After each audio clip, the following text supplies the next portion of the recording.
Very positive po yung naging transparency initiative po ng gobyerno natin. Ano? At nakita nyo naman po yung naging response ng mga bansang like-minded, tawag nga nila, no? Yung mga democratic countries na naniniwala po dun sa rule of law. No?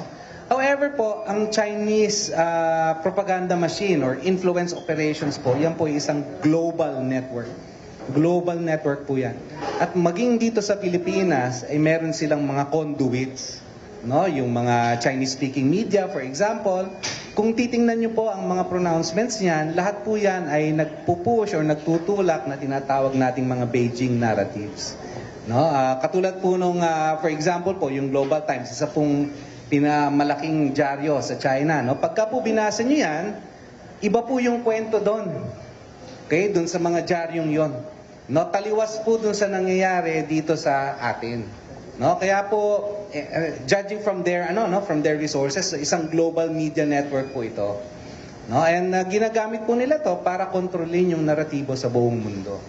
Kaya po ang tingin po natin dapat dito ay hindi lamang dito sa Pilipinas at kung paano po rin natin maitutulak yung ating narratives sa iba't ibang parte ng mundo, no? Lalo-lalo na po dun sa mga bansang aliado po natin dahil kailangan po natin makuha yung solid support po nila eh.